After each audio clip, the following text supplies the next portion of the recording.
allez, on parle tout de suite. Premier ministre, on parle de ce qui va se passer pour la France dans les prochains mois. Vos prédictions, allez-y. C'est les prédictions d'Olivier d'Artigol. Après avoir beaucoup réfléchi, regardé les dernières informations, passé le matin, la nuit sur le fil AFP, passé un très grand nombre de coups de téléphone, lu l'intégralité de la presse. François Bayrou. D'accord. Je confirme. Vous pensez que François Bayrou va être Premier ministre confirme. Combien de temps? Non, mais là, on va tout dire. Je pense que un gouvernement François Bayrou, avec un peu de savoir-faire politique dans la composition du gouvernement et avec 2-3 textes prioritaires qui ne seraient pas incendiaires, ça peut nous faire aller jusqu'aux 30 prochains mois et donc jusqu'à la prochaine élection présidentielle. Ah ouais. D'accord. C'est un engagement dans la durée. T'as beaucoup réfléchi pour dire ça.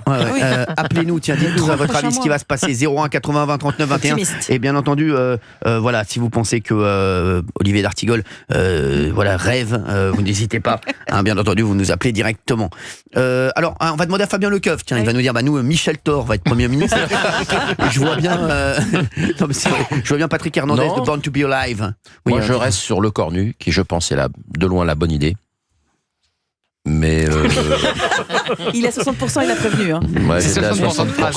Je vous donne, reposez-vous, on vous rappelle à 17h, merci.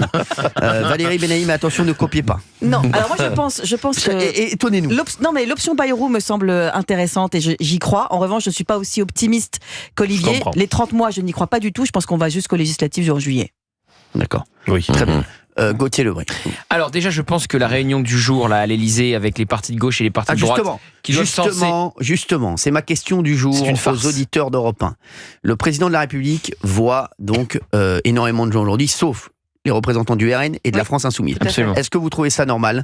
Vous nous le dites, alors que c'est quand même les deux partis qui sont pour moi les deux plus puissants en fait. Avec une nuance, LFI a refusé d'y aller dans un premier temps, ils ont été invités, donc c'est pas la même chose que le RN, puisque Jordan Bardella avait demandé d'y aller, en contradiction avec Marine Le Pen qui avait dit moi ça me va très bien de pas être invité parce que je ne veux pas être dans la majorité et je suis dans l'opposition. 01 80 20 39 21, vous nous dites ce que vous en pensez. Gauthier Lebray, allez-y. Alors déjà cette réunion là aujourd'hui où ils doivent se mettre d'accord normalement sur un gouvernement d'intérêt général, je cite le président de la République, tout ça est une vaste blague, ils vont entrer avec des désaccords, ils vont sortir avec les mêmes, c'est juste fait pour perdre du temps et pour montrer qu'Emmanuel Macron consulte, et donc après on va avoir un grand moment de comédie où Emmanuel Macron va nous dire ce qu'il nous a dit d'ailleurs au moment de la censure contre Michel Barnier: je ne suis pas responsable de l'irresponsabilité des autres, ils n'ont pas voulu se mettre d'accord, c'est de leur faute, donc il n'y aura pas de gouvernement d'intérêt général. Donc on va perdre du temps. Emmanuel Macron, son entourage du moins, fait fuiter que le Premier ministre pourra arriver sous 48 heures, ça fait une semaine qu'il doit arriver sous 48 heures, bon très bien.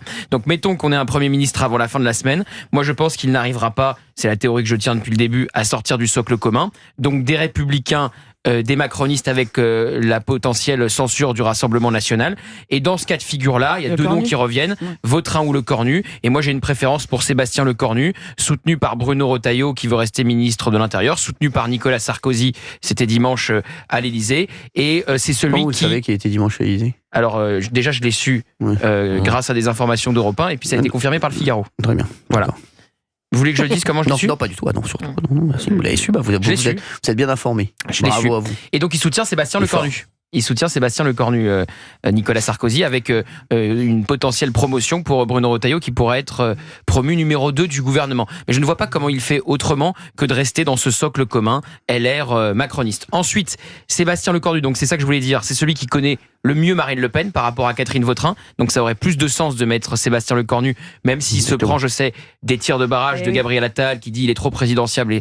Mais bon, au bout d'un moment, on peut ne pas écouter Gabriel Attal, c'est aussi potentiellement une option. Il va pas censurer Sébastien Lecornu, donc on peut lui dire écoute, personne ne le connaît, Sébastien Lecornu, il va être à Matignon, peut-être que oui, il aura un destin plus grand que celui qu'on lui prête, mais on n'en sait rien pour le moment. Et après, ça dépend de Marine Le Pen. Si Sébastien Lecornu manœuvre bien et est intelligent, il peut très bien, à mon avis, il y a un proche de Marine Le Pen qui m'avait dit, si c'est Sébastien Lecornu, il peut tenir jusqu'à la fin du quinquennat Macron, et s'il tient pas, eh bien dissolution à nouveau, et s'il n'y a pas la logique du front républicain, Jordan Bardella à Matignon. Voilà. Est-ce que je peux dire quelque chose? Oui. Tout pareil. Tout pareil. Tout pareil, et je pense que ça va s'accélérer pour le Cornu. Là, voilà, c'est à moins. La seule petite surprise qu'on pourra avoir, c'est Catherine Vautrin, mais sinon, ça va être Sébastien Lecornu. Je pense le Premier ministre sans. Voilà, moi, je pense. Je suis un peu comme vous, Gauthier. Mais donc voilà, pour moi, c'est 80-20. Ouais. 80 Lecornu, 20% Vautrin, mais le reste terminé 0-0-0-0, éliminé, terminé. L'option Bayrou, vous ne l'y croyez plus du tout. Non, je pense que c'est ce qu'on dit depuis 10 jours. En tout cas, dimanche soir, ça lui a pas été favorable. Non, je suis très triste pour Olivier d'Artigol, mais voilà, Olivier d'Artigol, je pense que vous allez énormément le croiser au marché de Pau, François Bayrou, dans les prochaines semaines. Voilà, donc vous avez plus de chances de le croiser au marché de Pau que à Matignon. Exactement.